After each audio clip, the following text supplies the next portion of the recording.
Our next presenter is Yaniv. He's the CEO and co-founder of SOOMLA. And his presentation is Getting Users to Dream About Virtual Goods. Our friend over here spends most of his time thinking about how your virtual economy and virtual buying experiences will actually increase the fun in your game. That's a great statement. So with that, I'll turn it over to you. Okay. Thank you all for coming. Yeah, I'm quite excited to be here. So if you can hear that in my voice, that's probably it. So yeah, I'm here to talk to you about how to make games more addictive. Obviously, games are not addictive. There are no drugs in them. There's no illegal substance to make them addictive. They can get so engaging for some users that to someone looking from the side, it might feel like the user is addicted. And when we design games, that's what we really want, right? We want users to be so engaged into the game that they just cannot stop playing it, and they will actually look like they are addicted to it. So as Neil said, my name is Yaniv. I'm the co-founder of a company called SOOMLA.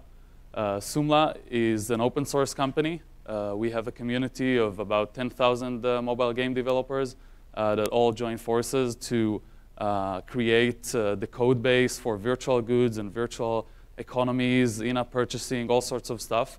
We're great believers in collaboration, in contribution. It's all open source, and we have a lot of community members who contribute code to it. And we started it, but it started growing on its own, and different people add different stuff, and it's really exciting to create that code base for all the games. And allow small mobile game developers better tools to do their games more effective and more quickly. My part in that is we also try to create a knowledge base for mobile game developers about virtual goods and free-to-play games and all that. And I spend a lot of time researching how to make games more effective in monetization, how to make them more engaging. My background is monetization. I've been monetizing too many things probably in the last 10 years. Software, content, blogs, videos, and now games. And if I learned anything about monetization is that you have to focus first on engagement and retention. Otherwise, you don't have a chance to monetize.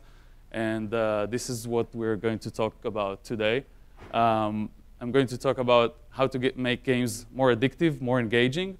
And I've been looking a long time for what is it? Is there really one factor that we can identify that will explain why some games are more addictive, some games are less addictive?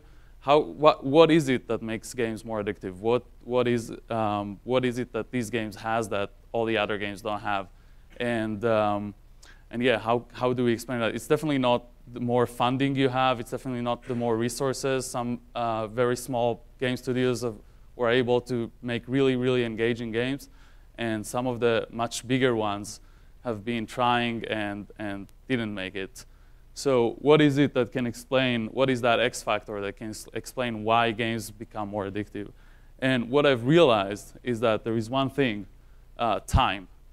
And when you're looking at users that we say they're addicted to the game, you can see lots of behaviors about what is it that defines that they are addicted, right? They get sucked into the game. They spend too much time in it. They lose track of time. They practice to improve their time.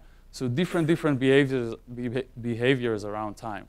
Now, let's pretend for a second that I'm going to stop now for 5 minutes and wait. Just take a bit of time here.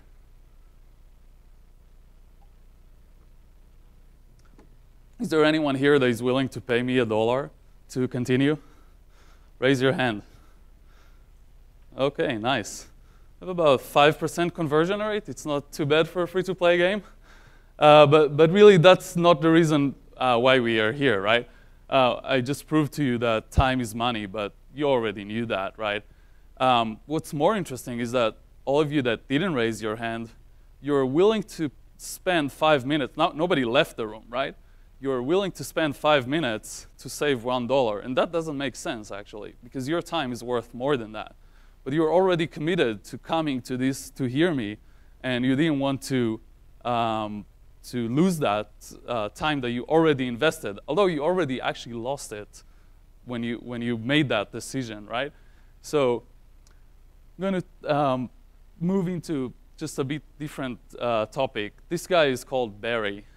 He's a professor in University of Berkeley in California, and in the late 70s he did a very interesting research, and it became pretty famous research. It's called, I actually don't remember the name. It's something about being stuck in the deep mud or something like that.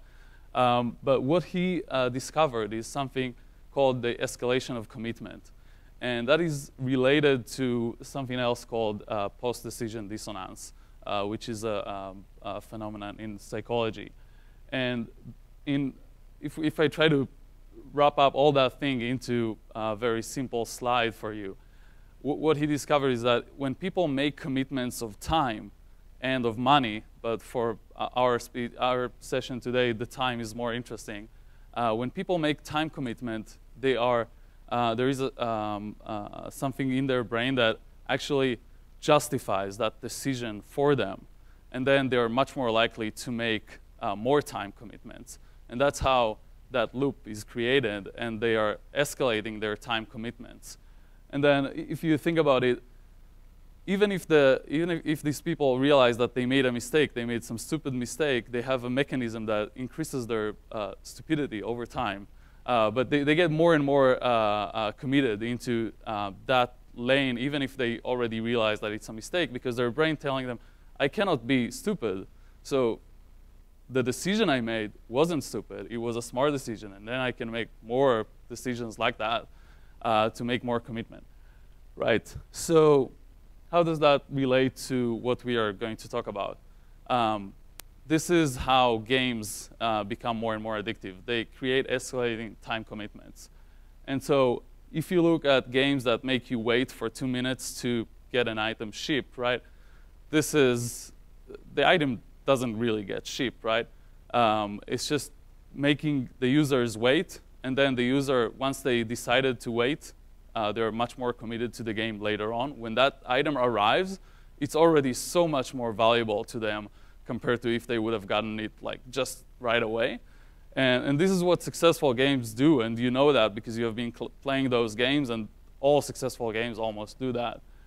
The other thing, and then obviously that the way that works is that we already have habits for waiting, right?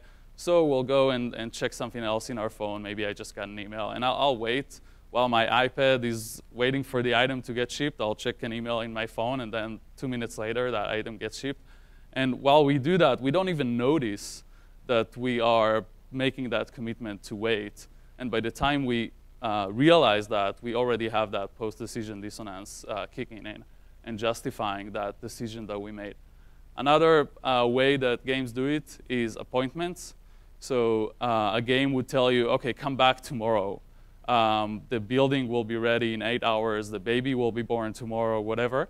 And all these things, they, again, are habits from the real world kicking in. We already have many, many ways to set up reminders, and we'll set it. I've seen so many users set up reminders in their calendar to check the game because the baby is supposed to be born, or the tomatoes are going to be rotten, or things like that. While we do that, we're actually making a much bigger commitment to the game. We're talking about this with other people because we already have that in our calendar. Look, I cannot do that. I need to check my tomatoes. They're going to be rotten. And then when we do that, we're again enforcing that escalation of commitment. And then another thing is the time pressure. Time pressure is another artificial thing that the game imposes on the user, and it forces the user to practice more and more. As the user practices, he becomes better. He invests more time into practicing. He's investing more time into improving his time. And then, again, that escalation of commitment kicking in. And the more I get better, the more I want to actually practice more and reduce my time. And so if we learned anything from all these things, is that in order to make addictive and engaging games, you need to focus on escalating time commitments. And then how do we do that? What's the most effective and easy way to do that? The answer is with virtual goods. So obviously, if you are designing the game from scratch, there are also ways to do it not with virtual goods. But even if you started today to make a game, a lot of the escalating time commitments will be around virtual goods. And definitely, if you already have a paid game or a game that is kind of the core of it is already developed, the easiest and most effective way would be to add virtual goods with a time dimension. So there is a very obvious one. It's called energy economic, or some of games it's fuel, some of them it's life. But that's a very, very basic mechanic of waiting, where you just tell the user, look, you can play for like 10 minutes, 15 minutes session. And then when those 10 or 15 minutes are done, you need to wait for like 2 hours. These are actually the real numbers that most games use. So 10 minutes to 15 minutes playtime, 2 hours waiting, or 1 minute playtime, 10-minute waiting. Those are about the numbers. And then what that makes is that waiting mechanic. Obviously, some games use it to also charge money, but this is, again, not why we are here. Those users who are not paying are much more committed to the game later on. They're creating the habit of coming again and again and again to the game, and they're becoming much more committed. The other thing is buildings and pets, two different things, but really focusing on the building and there is a natural thing that we know from life that takes time, and both these mechanics kind of exploit our. So users already expect things to take time, so it's easy to build a narrative around it. So users will not feel it's not okay to wait for these things.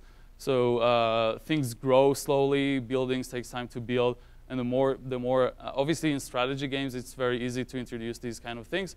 But there has been some games, action games and racing games that have done a really good job at things like that. And it's definitely improving the escalation of time commitments and the commitment of users to the game.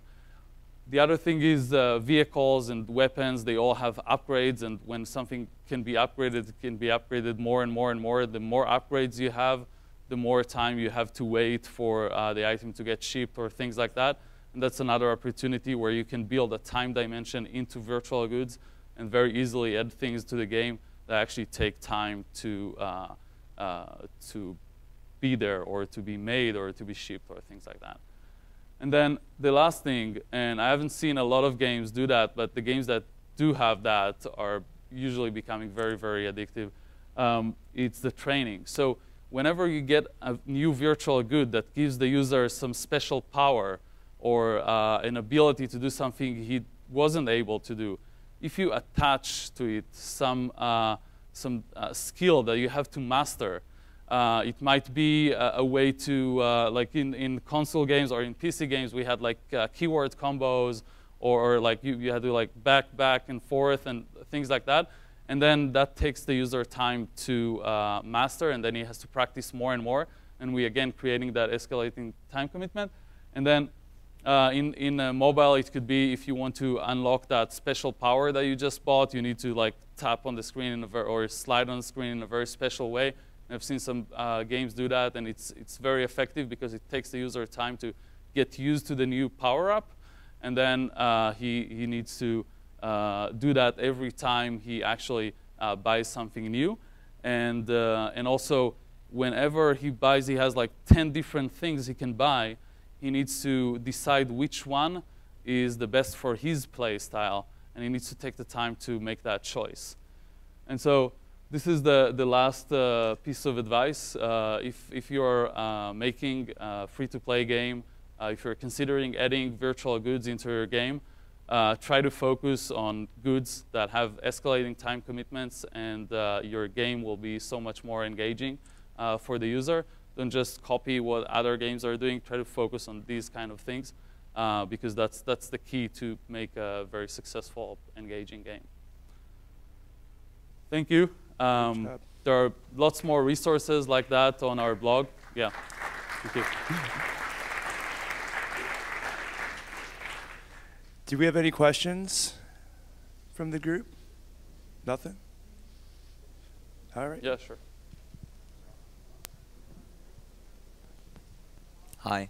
Hello. Well, you mentioned a lot of mechanics that are addictive, but I wonder how how this dynamic works with more casual games, and maybe some of these dynamics are too complex for a certain target audience. So but you still want to engage them for that Yeah. addictive value. So how does that? How do you think that works? Yeah, so if you want to talk about casual games that became very addictive, I guess the obvious one is Candy Crush, and Candy Crush uses a lot of those mechanics actually. If you look at the life that they have, so you can only play for like 10 minutes at a given session, and then you have to wait for like 2-3 hours. Also the time pressure, and then you can buy time to improve it, but also the time pressure makes you practice in some stages. So some of them are more fitting. So the time pressure and the energy mechanic are pretty widely applicable. Definitely the energy mechanic, it's almost cross-genre racing, casual action, strategy games. They all it fits basically all genres. Some of them, like the building and the pets, are more, you need kind of like a character or something that you can actually work with, and casual games a lot of times don't have that. But you know, if you build an interesting narrative around a casual game, then you can introduce more things, and that's really the first thing you need to. So if it's just like a match 3 that you're sliding, it's hard to build a narrative. But if again, Candy Crush has that adventure thing going on, and then that creates more opportunities to kind of create mechanics like this. Do you have any one favorite feature, functionality that you feel like is used the most or is the best performer? I think definitely the energy mechanic is the most widely applicable, but actually my favorite is the training one. Sometimes it's subtle, you don't even notice that. Like if you think about CSR racing, I don't know how many of you played it like a really long time and really advanced in stages, but when you are buying a new set of tires, your actual, the points of shifting the gears actually change. And then you have to kind of practice to adapt to it if you want to make like the most of those tires. And sometimes you do, and then you practice more and more to master that new one. On the opposite side, is there any that you dislike or think are actually hinder the game experience? It all depends on how you do it, right? So a lot of people were kind of bashing energy mechanics, especially if people try to do it too aggressive and try to charge like a lot of money for it. But even if we don't put any money into it, so all these things, I didn't talk about money at all, right? So a lot of games actually attach a way to bypass those things with money, and sometimes it actually hurts the game if you do that. But if you don't, then it's no harm, right? It's just another mechanism to create the user more engaged. Yeah. Any other questions? Hi. You just spoke about CSR racing with the whole energy thing. Yeah. So have you ever at some point found out that the users who drop off because you've kind of stopped them from playing? You know, like say CSR, I got really into it, but I had to keep stopping because like I have to wait for an hour or so. And then eventually I kind of stopped coming back to the game because of that. So like, how do you justify drop-offs? I don't think there are a lot of drop-off because of that. I think if the game is not as good, then people wouldn't even play those 10 minutes anyway. If the game is good enough to make you play for 10 minutes, then you wouldn't see a drop-off. Actually, users will value it more once they come, and that kind of creates an anticipation for them to play again. It's like something, you know, it's like dating or something like that. The more you wait, sometimes you enjoy it later. But many different things in life work like that as well. So yeah, sometimes it's better to wait.